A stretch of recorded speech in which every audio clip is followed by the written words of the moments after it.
Okay, first I took her to the hospital, okay, and then they told me she had the tumor in her mouth, in the bottom of her mouth. Then I took her to Pet Smart, and they told me the same thing. Then I took her to the oncologist who actually deals with cancer in the body. So they told me that she would have to do chemotherapy and everything, which is going to cost a couple of $1,000, and her quality of life would only be about six months even after that. So then I decided, because they told me they won't do surgery because then they don't want to take out the whole jaw because she's so small and everything. So then I decided to euthanize her, and they told me that the hospital, either one of the hospitals that I took her to, would be able to euthanize her. And because her quality of life now, she can't eat, and she's a rescue cat, she doesn't want you to hold her and feed her, and she really can't feed.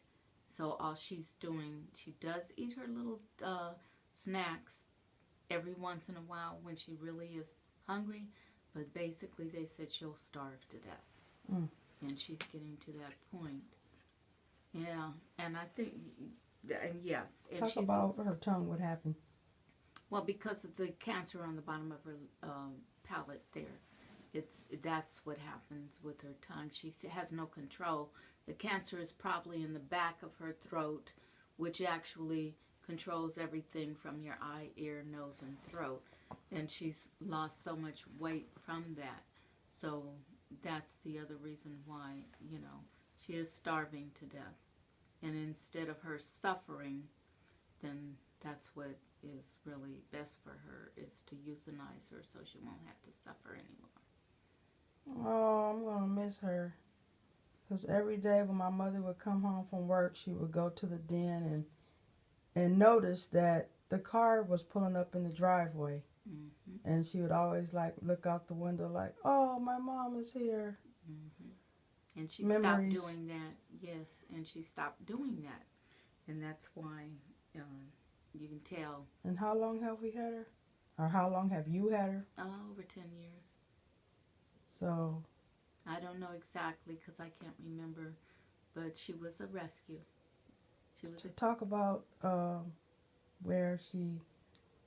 she was kept when she was with someone else. In a cage. And she didn't have any human contact, just other animals in cages around her. Then you also said that Bear was a sister or a brother? No, or no relation. Another, it was just a coincidence that the next day when she called me, there was another cat there, but I could see the other cat was diseased. And so when she called me for Sheba, then Sheba and Bear just got along and was not diseased.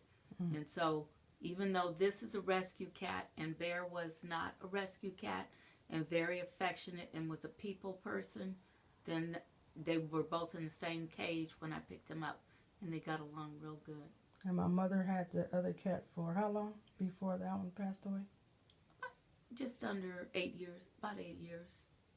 Yeah. He's been gone. And for a long time, we couldn't even really touch Sheba. But, she's getting up. She's getting ready. Restless. She said, okay, I'm tired of sitting here now. Restless. Okay. Well, at least she's getting up. It's time. Yeah. We love you, Sheba. I'm going to miss you.